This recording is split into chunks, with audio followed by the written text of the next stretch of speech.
یعنی ایسے بندے مومن کے گناہ جل کے راک ہو رہے ہوتے ہیں ماہ مبارک رمضان میں. اور میں کہتا ہوں اے ولایت والو، تمام عمر اگر سر سجدے میں رکھے رکھو اور شکرن للہ کی تسبیح پڑھتے رہو ولایت والی نعمت پر، تو بھی حق شکر ادا نہیں ہوتا. اس لیے کہ یہ لطف اللہ نے آپ پہ فرمایا اس ماہ مبارک رمضان میں. ایک طرف رمضان کی برکت سے آپ کے گناہ جل کے راک ہو رہے ہیں، اور دوسری جانب میرے نبی نے فرمایا تھا کہ بغض علی یاکل الذنوب کما تاکل النار الحطب، کہ جیسے آگ لکڑیوں کو کھا جاتی ہے ایسے علی کی محبت گناہوں کو کھا جاتی ہے.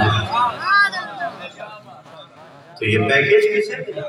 یہ پیکیج ولا والوں کو ملا کہ ایک طرف رمضان کی برکت سے گناہ جھڑ رہے ہیں، ایک طرف ولایت علی ابن ابی طالب کے لطف سے گناہ جھڑ رہے ہیں. تو کتنی برکت والی ساعتیں ہیں. اور اس بابرکت ساعتوں میں تذکرہ ہے اس بیوی کا کہ جس بیوی کو ام الائمہ کہا جاتا ہے. دیکھیے ایک گھرانہ ایسا ہے جس گھرانے کا تذکرہ قرآن کی سورہ نور کی آیت نمبر 36 میں ہوا.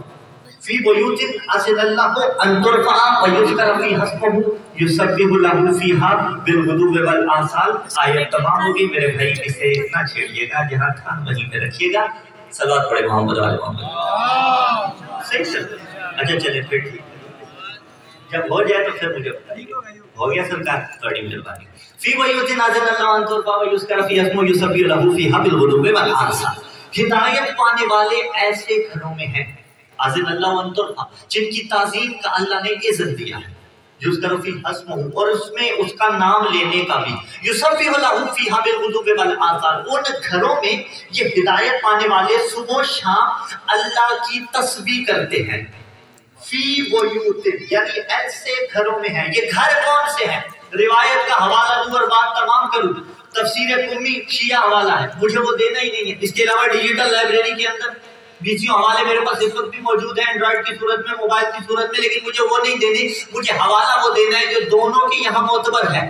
برادران کی یہاں بھی معتبر ہے، ہمارے یہاں بھی معتبر ہے. نوٹ کرنا چاہے تو کر سکتے ہیں. سورہ نور آیت کا نشان 36، تفسیر در منصور ملا جلال الدین سیوطی علیہ رحمہ سے معتبر نام کوئی نہیں. انہوں نے اس تفسیر کے ذیل میں لکھا کہ جب یہ آیہ مجیدہ نازل ہوئی کہ فی بیوت اذن اللہ ان ترفع ویذکر فیہا اسمہ یسبح لہ فیہا بالغدو والآصال، جب یہ آیہ مجیدہ نازل ہوئی کہ کچھ ایسے گھر ہیں جن کی تعظیم کا اللہ اذن دے رہا ہے، مجمع سے ایک صحابی نے رسول سے کھڑے ہو کے پوچھا تھا یا رسول اللہ وہ گھر کون سے ہیں؟ فرمایا بیوت الانبیاء، وہ ہیں نبیوں کے گھر. اگر بات یہیں پہ رک گئی ہوتی تو ہم بھی رک جاتے. حضرت ابو بکر صدیق رضی اللہ تعالی عنہ کھڑے ہوئے اور کھڑے ہو کے سوال کیا یا رسول اللہ بلا تشبیہ کیا علی اور بطول کا گھر ان گھروں میں داخل ہے؟ نبی نے فرمایا نعم من افاضلہا.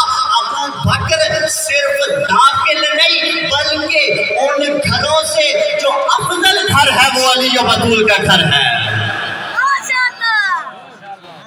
جو افضل گھر ہے وہ علی و بطول کا گھر، جن گھروں کی تعظیم کا اللہ نے اذن دیا. کون کون اس گھر میں آیا؟ سیدہ زہرا سلام اللہ علیہا اور علی ابن ابی طالب علیہ السلام. اب لفظ سمجھیے گا، جو زہرا جیسے چشمے کے جاری ہونے کا منبع ہو اسے خدیجہ کہا جاتا ہے. جس کی گود زمانے کو بطول دے دے اسے خدیجہ سلام اللہ علیہا کہا جاتا ہے. وجد کا آئلن فاغنا سورہ سلوحہ میں پکارا، ہم نے آپ کو کم مالدار پایا، فاغنا اور آپ کو غنی کر دیا. اور ایک جملہ میں یہاں پہ آپ کے پاس امانتاً رکھوانا چاہتا ہوں، تمہید میں آگے چل کے کام آئے گا. مال کا کم ہونا یہ کوئی عیب نہیں ہوتا، یہ کوئی عیب نہیں ہوتا. ٹھیک ہے، مال کا کم ہونا یہ کوئی عیب نہیں ہوتا. آگے چل کے اس پہ بات ہوگی. دیکھیے ہم نے آپ کو کم مالدار پایا تو ہم نے آپ کو غنی کر دیا. متفق علیہ ہے، برادران بھی مانتے ہیں، ہم بھی مانتے ہیں. دولت خدیجہ کی لگی، لیکن مقام فکر یہ دو چیزیں ہوتی ہیں، ایک فعل اور ایک فاعل. فعل جو انجام دیا جا رہا ہو، فاعل وہ جو فعل انجام دیتا ہے. ٹھیک ہے عزیزان دین کا، ہم اور آپ نقص محض ہیں، ہم کمال محض نہیں ہیں۔ جب ہم کوئی کام انجام دیتے ہیں نا، کیا کمال پہ انجام دیتے ہیں؟ ہو سکتا ہے کوئی کہ نہیں یار صاحب آپ نہ کرتے ہو تو نہ کرتے ہو، میں تو کمال پہ انجام دیتا ہوں، میں اس سے بھی اتفاق نہیں کروں گا۔ جو یہ سمجھتا ہے نا کہ وہ کمال پہ انجام دیتا ہے وہ غلطی کرتا ہے۔ ہم جتنا بھی اچھا کر لیں پھر بھی اس کمال پہ نہیں پہنچتا جس کمال پہ ہونا چاہیے۔ کیوں؟ انسان ہے، کہیں نہ کہیں کوئی کوتاہی، کہیں نہ کہیں کوئی کمی، کہیں نہ کوئی کجی رہ جاتی ہے۔ بڑی سے بڑی ایجادات کر لے لیکن پھر بھی کمی رہتی ہے۔ یہ آئی فون کا سلسلہ شروع ہوا تھا یا نہیں شروع ہوا تھا؟ آج دیکھیے 13 پرو میکس تک بات پہنچ چکی ہے، اس سے نیچے آتے رہے، سارے ایک جیسے نہیں، سارے ایک جیسے نہیں، کوئی 50,000 میں بھی مل جاتا ہے، کوئی 70,000 میں بھی مل جاتا ہے، کوئی جا کے 2.5 لاکھ میں ملے گا۔ ٹھیک ہے ہم اور آپ تو سن ہی سکتے ہیں نا بھائی 2.5، 3، 3.25 لاکھ میں جا کے سیل فون ہمیں اور آپ کو ملے گا۔ یہ کیا ہو رہا ہے؟ یہ ارتقا ہو رہا ہے۔ پچھلے میں کوئی کمی تھی جو آگے والے میں رکھی، جب ابتدا میں اگلا بنایا تو سمجھا کہ کمال کر دیا، پھر لگا کہ نہیں کوئی کمی تھی، پھر جا کے یہ گاڑیوں کی جنریشن آتی رہتی ہے نا، پچھلے میں کوئی نقص ہوتا ہے پھر اگلی بنا دیتے، اس میں کوئی ہوتا ہے پھر اگلی بنا دیتے۔ بشر کا کام ہی ایسا ہوتا ہے، میں تقریر کر لوں جیسی بھی کر لوں میرا اندر مطمئن نہیں ہوگا، میں کہوں گا کہ اور بہتر کر سکتا تھا۔ انسان جتنا بھی پڑھ لے زندگی میں سوچتا ہے اور بہتر پڑھ سکتا تھا، کاشتکاری کر لے سوچتا ہے اور بہتر کر سکتا تھا۔ جاؤ تاریخ گواہ ہے، عالم اسلام کے علماء اس بات کو تلاش کرو کبھی کسی بشر نے کوئی ایسا کام کیا ہو جو کمال کی منزل پہ پہنچا ہو، نہ ہم نے کیا نہ آپ نے کیا، لیکن کیا کوئی ایسے بشر ہیں کہ جن کا کام کمال کی منزل پہ پہنچا ہوگا؟ اس سے پہلے ایک مثال اور دینا چاہتا ہوں، بشر جب کام کرے تو گنجائش ہوتی ہے، لیکن جب کوئی کام اللہ کرے،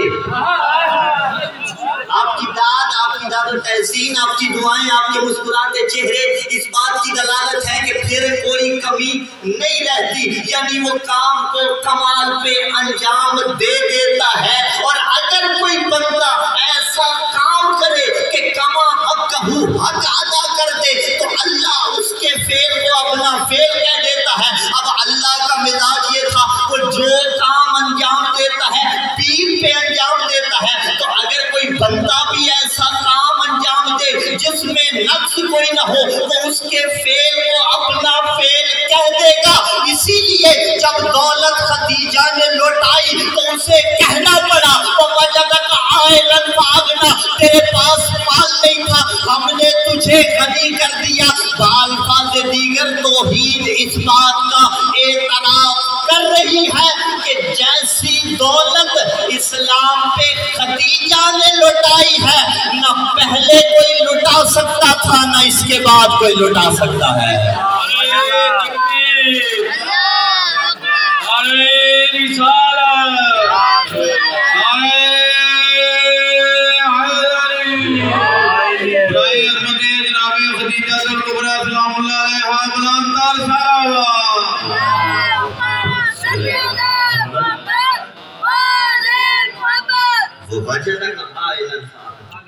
ہم نے آپ کو کم مالدار پایا تو غنی کر دیا، دولت خدیجہ کی لگ رہی ہے لیکن وہ بیوی کے فعل کو اپنی طرف نسبت دے رہا ہے۔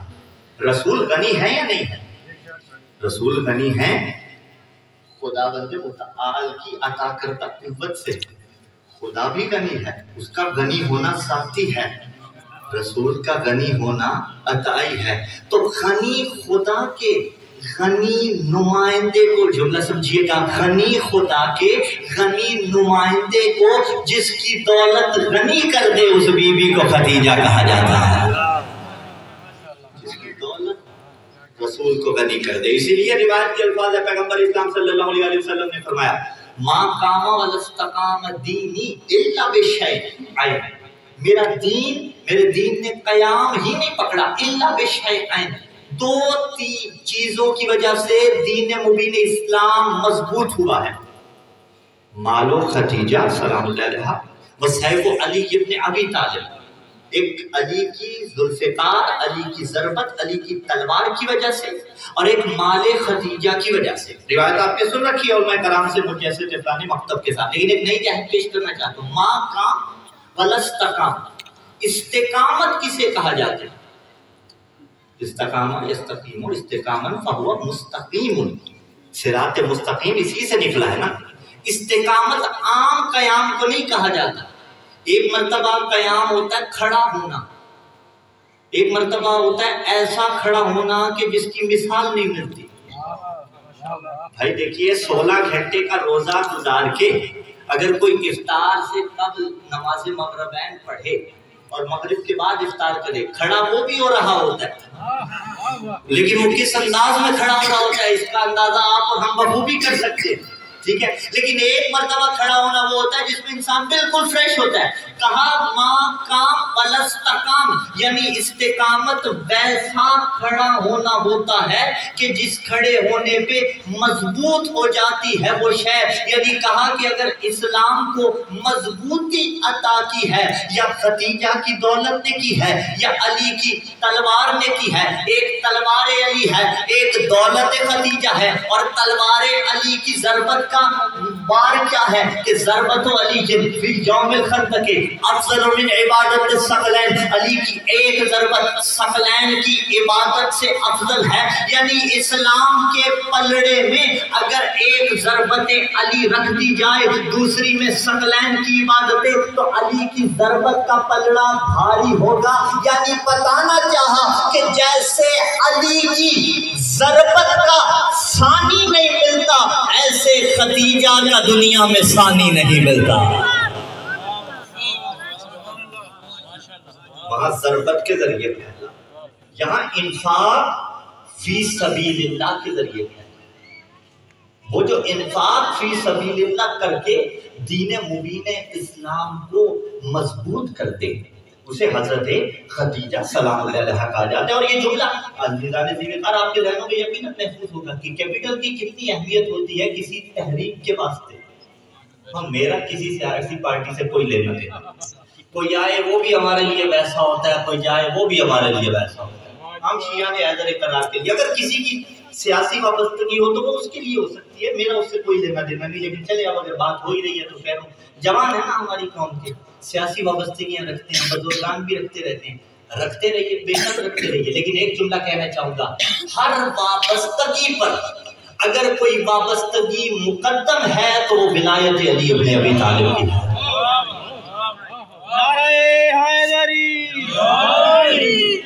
جو بھی لیڈر ہے دنیاوی اعتبار سے، سیاست کے اعتبار سے، وہ اسے مبارک ہو، وہ اسے نظریہ مبارک ہو، لیکن ولایت والے کا حق ضائع نہ ہونے پائے۔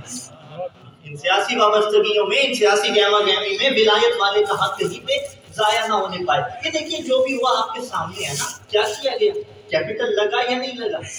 بھائی پیسے دیے گئے تو ہی تو بات بنی نا مسئلہ، ٹھیک ہے، میں کسی کی حمایت نہیں کر رہا، کوئی آئے یا جائے، لیکن یہ چند نام تھے جنہیں اپنی طرف بلایا گیا تھا۔ بھائی میں پھر کہہ رہا ہوں، عدم اعتماد کامیاب ہوئی مجھے پھر بھی لینا دینا نہیں، ناکامیاب ہوتی مجھے پھر بھی لینا دینا نہیں، لیکن جو وہاں سے کھینچے تھے وہ دولت کے پل بولتے پہ کھینچے تھے، جاؤ مولانا تم نے بے رخی برتی۔ یہ جو اتنے اسلام قبول کرتے جا رہے تھے، اسلام کیا کیوں قبول تھا؟ بابا جو قرضے معاف کروا کے خدیجہ سے اسلام قبول کرتے رہے وہ اور ہے، اور جس نے دولت لگائی اس خدیجہ کا مقام اور ہے۔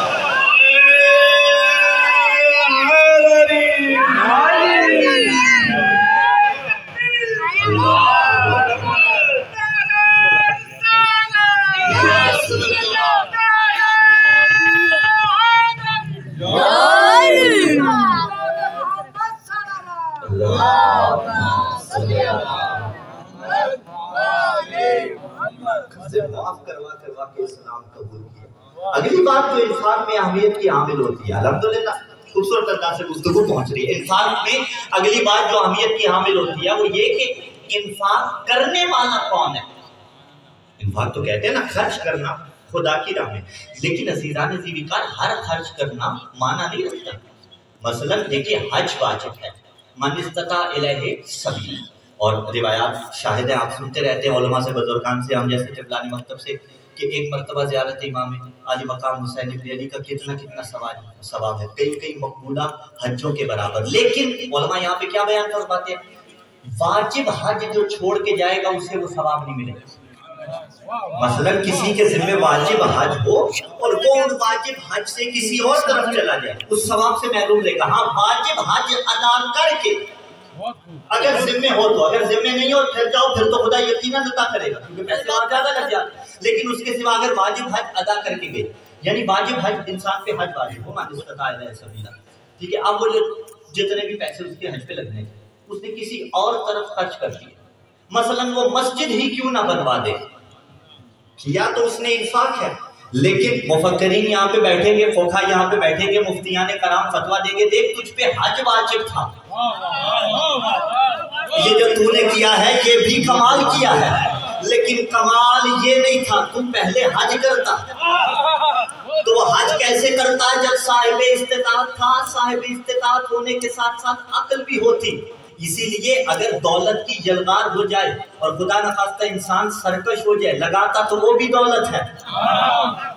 بھائی ایک شخص اسلام آباد سے مثلا فیصل آباد آئے، خدا نخواستہ حرام کام کرنے آئے، پیٹرول تو وہ بھی خرچ کر کے آئے، ایک شخص کسی اور کام کے لیے آئے، کسی مذہبی اجتماع میں شرکت کرنے کے لیے آئے، پیٹرول تو وہ بھی صرف کر کے آیا، پیسے تو اس نے بھی بھرے تھے، پیسے تو اس نے بھی بھرے تھے، لیکن اس کے پاس عقل نہیں تھی، اس نے ضائع کر دی۔ پتہ چلا جہاں لگانا ہے وہ جگہ کیسی ہے یہ بھی دیکھا جاتا ہے، اور جو لگا رہا ہے وہ کیسا ہے یہ بھی دیکھا جاتا ہے، یعنی لگانے والے کا کردار نیک نہ ہو تو مال کا فائدہ نہیں ہوتا۔ اسی لیے تاریخ شاہد ہے کہ جب عالم اسلام میں بڑے بڑوں کے گھروں کے چرچے کسی بری صفت کی وجہ سے تھے، تب بھی جس بی بی کو طاہرہ کے لقب سے یاد کیا جاتا تھا اسے فاطمہ کی ماں کہا جاتا ہے۔ طاہرہ جو بی بی اس وقت بھی مقبول تھی، اسلام سے قبل بھی، اور یہاں عزیزان ذوالفقار میں پھر کہہ رہا ہوں تاریخ کے اندر بی بی کی عمر کے متعلق اختلافات ہیں، 28 برس بھی عمر ملتی ہے، 40 برس بھی ملتی ہے، چلے عمر جتنی بھی ہو اس سے کوئی غرض نہیں ہے، ٹھیک ہے، میں اس طرف نہیں جا رہا، جو زیادہ مختلف فی بات ہے وہ کرتا چلا جاؤ، عمر جتنی بھی ہو اس سے کوئی غرض نہیں ہے، ٹھیک ہے، اختلافی موضوع ہے، کسی نے 28 برس بھی لکھی ہے، صاحب جناد الخلود نے 28 سے 25 برس کے قریب غالباً لکھی ہے، 40 برس بھی ملتی ہے، مشہور یہی ہے، بہرحال لیکن اگلا ظلم ہے تاریخ کے مؤرخ کا، جو ظلم بیان کرنے جا رہا ہوں، وہ ظلم تاریخ کے مؤرخ نے یہ کیا، اس نے کہا کہ پے در پہ بی بی نے 2 عقد کیے ہوئے تھے، اور میں ایک جملہ ہمیشہ کہتا ہوں، ممبر مناظرے کا موضوع نہیں ہوتا، ٹھیک ہے، ممبر چٹے لانے کا موضوع نہیں ہوتا، ممبر کتابیں لانے کا موضوع نہیں ہوتا، اور پہلے ہمیشہ جملہ اکثر یہ کہتا رہتا ہوں، اینڈرائڈ کی صورت میں ڈیجیٹل لائبریری جیب کے اندر موجود ہوتی ہے، حوالہ جات کسی کو چاہیے تو الحمدللہ وہ حوالہ جات موجود ہیں، تاریخ شاہد ہے کہ ایک زمانے نے کہا نا بی بی نے پے در پہ 2 عقد کیے ہوئے تھے، یعنی زمانہ جاہلیت میں حرم رسول نے 2 عقد کیے ہوئے تھے۔ عالم اسلام کے مسلمین کے آگے ہاتھ جوڑوں گا اور کہوں گا مؤرخ کی اس غلطی کو پرکھو، دیکھیے حوالہ جات چاہیے تو وہ بھی اپنے مقام پہ موجود ہیں، لیکن ذرا منزل عقیدت پہ آئیے گا اور سوچئے گا، جس شکم اطہر کو، جس بدن مطہر کو اللہ نے بطول کے لیے ظرف بنانا ہو اسے کوئی غیر معصوم چھو بھی نہیں سکتا۔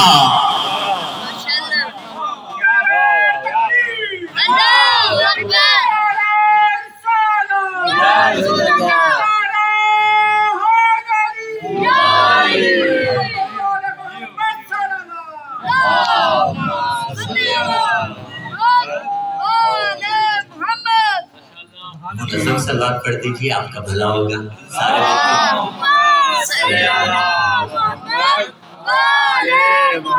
یقین جانیے یہ تاریخ کے مورخ کی زیادتی ہے، اس نے ابو طالب اور خدیجہ کے احسانات کا بدلہ نہیں دیا۔ ایک زیادتی کی کہ ابو طالب کو معاذ اللہ کافر کہا، دوسری زیادتی کی کہ حضرت خدیجہ سلام اللہ علیہا کو بے ماں کہا، نہیں عزیزان عزیز کار، اس سے پہلے بیوی کا کوئی عقد نہیں تھا، اور ایک عقد بیوی نے جو رسول سے کیا، دیکھیے مقام خدیجہ کیا ہے، رسول کی 9 بیویاں کہیے، 11 کہیے یا 13 کہیے، جتنے یہ بھی قائل ہوں، لیکن یہ ہے جب تک خدیجہ حرم رسول رہی،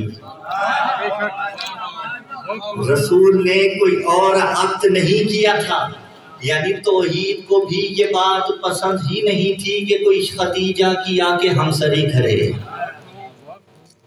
اور جب کہا تھا رسول کے حرم نے، روایات اس بات پہ شاہد ہے کہ یا رسول اللہ کیوں آپ ان کو یاد کرتے رہتے ہیں؟ حضرت عائشہ صدیقہ رضی اللہ تعالیٰ عنہا نے کہا تھا، پوچھا تھا، حرم رسول سے نا پوچھ سکتے ہیں، یا رسول اللہ کیوں آپ ان کو یاد کرتے رہتے ہیں؟ فرمایا نہیں، جب زمانہ مجھے جھٹلاتا تھا تب خدیجہ نے میری صداقت کی گواہی دی تھی، جب لوگ دولت کھینچ رہے تھے تب خدیجہ نے مجھ پہ دولت لٹائی تھی، اور خطبہ قاسیہ کے اندر موجود ہے وَلَقَدْ كَانَ يُجَاوِرُ فِي كُلِّ سَنَةٍ بِحِرَا، مولا امیر نے فرمایا ہر سال رسول غار حرا میں جاتے تھے، ہر سال غار حرا میں جاتے تھے، ایسا ہر سال ہوتا تھا، خطبہ قاسیہ کے اندر موجود ہے۔ علی وہ فرماتے ہیں فارا نور الوی والرسالہ، وہ طولانی مولا کا خطبہ ہے، انا وضعت فی الصغر بکلاک للعرب، لیکن جو موضوع کے ساتھ مربوط ہے میں وہ پیش کروں کہ ہر سال غار حرا میں جاتے تھے، میرے سوا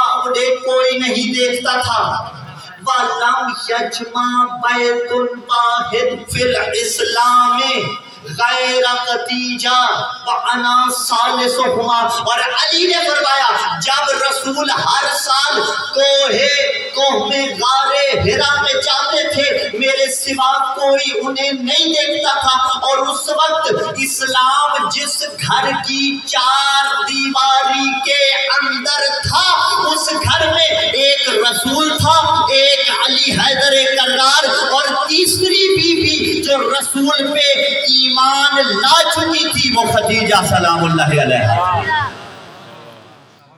وہ خدیجہ سلام اللہ علیہ تھی، ہر سال جاتے تھے۔ اور جب پہلی وحی نازل ہوئی تو بھی حضرت خدیجہ سے آگے وہ بات شیئر، اب یہاں پہ پھر تاریخ کا اختلاف، وہ زمانے نے کہا کہ رسول کو پتہ نہیں چلا کہ آگے خدا نہ خواستہ، نہیں یہ سیرت کی کوئی صورت نہیں ہے۔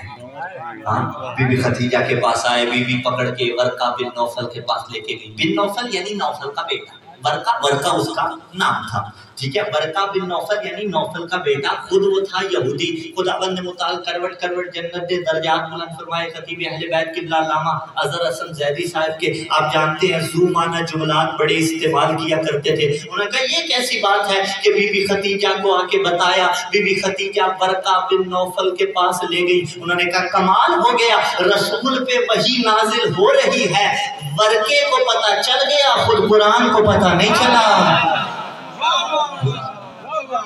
یعنی ورقے کو پتہ چل گیا، خود قرآن کو پتہ نہیں چلا۔ نہیں، رسول نے آ کے جس بی بی کو بتایا وہ حضرت خدیجہ سلام اللہ علیہ اس وقت ایمان لائی تھی جب زمانہ جھٹلاتا تھا، اور جو حضرت ابو طالب علیہ السلام نے خطبہ نکاح پڑھا تھا نا، اس پہ بھی بی بی کا یہ تذکرہ کیا تھا، وہ طولانی خطبہ ہے پیغمبر اسلام صلی اللہ علیہ وسلم کی جو نکاح میں پڑھا، لیکن موضوع کے ساتھ مربوط کرتے ہوئے، اگر ایمان سبحان حضرت ابو طالب ہوتا تو پھر وہ سارا سناتے، لیکن موضوع کے ساتھ مربوط کرتے ہوئے وَلَهُ فِي خَدِیجَةَ رَغَبَةٌ وَلَهَا فِيهِ رَغَبَةٌ، یہ جملے حضرت ابو طالب نے پڑھی، وَلَهُ فِي خَدِیجَةَ رَغَبَةٌ، یہ رسول وہ ہے جو خدیجہ کی طرف رغبت رکھتا ہے، وَلَهَا فِيهِ رَغَبَةٌ، اور خدیجہ بھی اس سے رغبت رکھتی ہے، یعنی رسول چاہتا ہے میرا حرم خدیجہ بنے، خدیجہ چاہتی ہے میرا حرم رسول بنے، اسی لیے تو تاریخ اٹھا کے دیکھ لیجئے، جو قرآن کی آیتیں لینے نہیں جاتا تھا،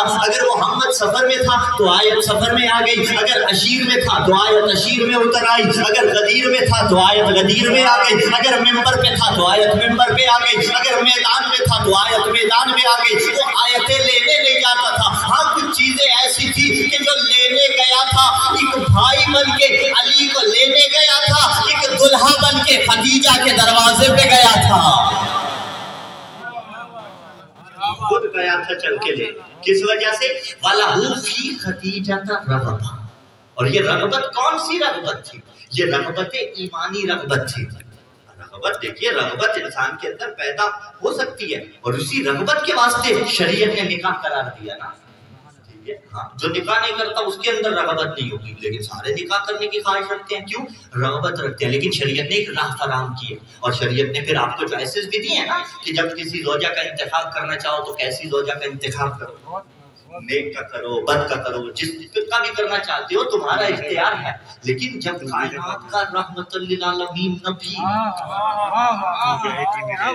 جو باذن اللہ عالم الغیب بھی ہے، اللہ کے اذن سے، یعنی اللہ کے اذن سے جب جاننا چاہے جان سکتا ہے. یہی تعریف ہے نا، جب جاننا چاہے جان سکتا ہے. جب وہ کسی کا انتخاب کر رہا ہو، یہ طے ہے کہ حضرت خدیجہ نے پہل کی تھی، لیکن رسول نے قبول بھی تو فرمایا تھا. یعنی وہ بی بی خدیجہ کو مادر فاطمہ بن کے بھی دیکھ رہے تھے، مادر حسنین ام الائمہ بن کے بھی دیکھ رہے تھے. اور آگے جو حضرت ابو طالب علیہ السلام نے اسی خطبے میں پھر فرمایا وَإِنْ كَانَ فِي الْمَالِ قَلَّةٌ. جو ابتدا میں جملہ کہا تھا نا، مال کا کم ہونا یہ کوئی عیب نہیں ہوتا. وَإِنْ كَانَ فِي الْمَالِ قَلَّةٌ، اگرچہ اس کے پاس مال کم ہے. زمانہ اسے عیب سمجھتا تھا، اسلام نے آ کے اس کو ختم کیا. خودداری بڑی چیز ہوتی ہے. وَإِنَّ الْمَالَ رِزْقٌ زَائِلٌ رِزْقٌ حَائِلٌ وَذِلٌّ زَائِلٌ. یہ مال وہ ہے جو ناپائیدار ہے، یعنی جلدی ختم ہو جاتا ہے. وَذِلٌّ زَائِلٌ، ذات کے ساتھ ذل، زوئے کے ساتھ ذل، ذات کے ساتھ ذلالت والا ہوتا ہے، زوئے کے ساتھ سائے کے معنی میں ہوتے ہیں. فرمایا یہ ویسا سایہ ہے جو جلدی سایہ دینا چھوڑ دیتا ہے. وَالصِّدَاقُ مَا سَأَلْتُمْ عَاجِلُهُ وَآجِلُ. ایک ہوتا ہے مہر معجل، ایک ہوتا ہے مہر معجل الف کے ساتھ. جنہوں نے نکاح نامے کا فارم بھرا تھا انہیں بہتر سے یاد ہوگا. دیکھیے حق مہر ایک ہی ہوتا ہے، مثلا حق مہر 10,000 روپے مثلا مقرر کیا گیا. لیکن نکاح نامے میں دو کیٹیگریز بنی ہوئی ہوتی ہے، مہر معجل عین کے ساتھ اور ایک حمزہ کے ساتھ الف کے ساتھ. معجل وہ جو موقع پہ ادا کیا جائے، اور الف کے ساتھ معجل جو بعد میں دیا جائے. اچھا بعد کا مطلب یہ نہیں ہے کہ لکھا رہے اور کاغذوں میں پڑھا رہے، نہیں، بعد کا مطلب بھی واجب ہوتا ہے. معجل جو آن دا اسپاٹ دیا جائے، معجل جو بعد میں دیا جائے. دونوں جملات حضرت ابو طالب نے حضرت خدیجہ سلام اللہ علیہا کا جب نکاح پڑھایا پیغمبر سے استعمال کیے تھے. وَالصِّدَاقُ مَا سَأَلْتُمْ عَاجِلُهُ وَآجِلُهُ. زمانہ بحث کرتا ہے، ابو طالب کے پاس دولت نہیں تھی، مال نہیں تھا. بابا میں تاریخ سے مثال اٹھا کے لے رہا ہوں، اور خطبہ ابو طالب کا ہی ہے جو رسول کے نکاح میں پڑھا تھا. ابو طالب نے کہا چھوٹے موٹے بندے کے سامنے بڑا دعویٰ کرنا آسان ہوتا ہے، بندہ بڑا بیٹھا ہوا ہو اس کے سامنے کوئی دعویٰ کیا جائے وہ کمال رکھتا ہے. سامنے تھی ملیکۃ العرب کہ جس کی دولت کا عرب میں چرچا تھا. ابو طالب نے پکار کے کہا جتنا حق مہر محمد کے پاس مال کم ہے، لیکن جتنا حق مہر خدیجہ چاہتی ہے ابو طالب اپنے مال سے دے گا.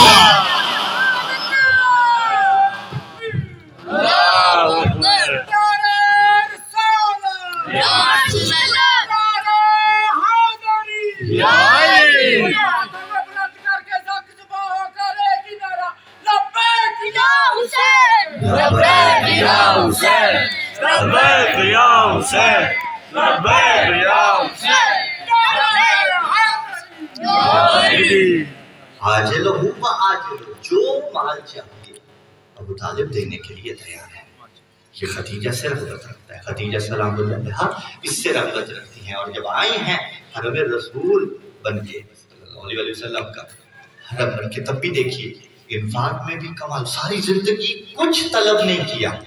وہ جملہ منزل مسائل پہ پڑھا جاتا ہے، میں آگے چل کے پڑھوں گا. ساری زندگی کچھ طلب نہیں کیا، ہاں جو پاس تھا وہ لوٹاتی رہی.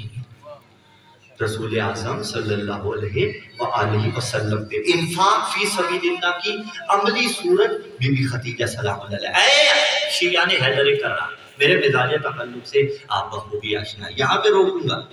ہر انسان وہ بیٹھا ہوگا جو خدیجہ کے انفاق کو پسند کرتا ہے.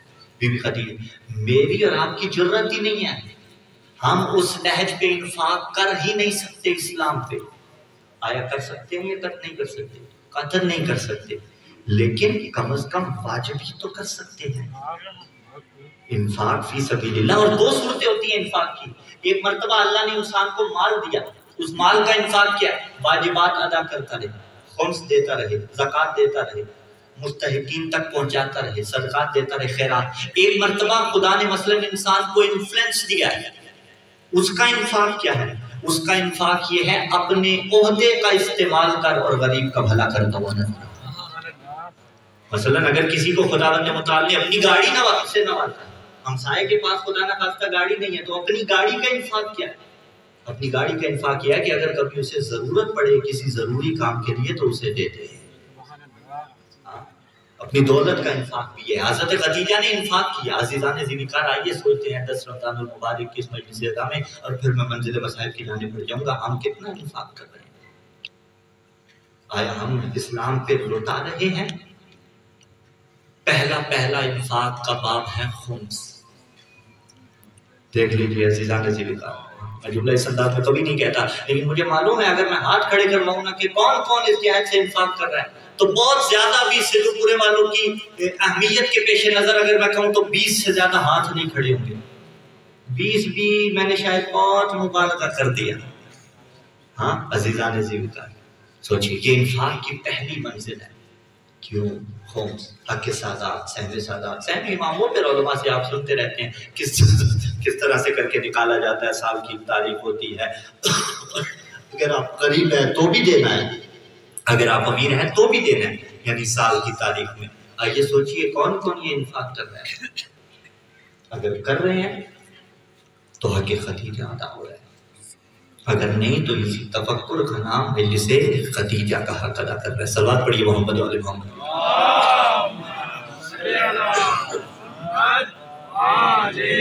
ہمارے دیگر صلوات اللہم صلی علی محمد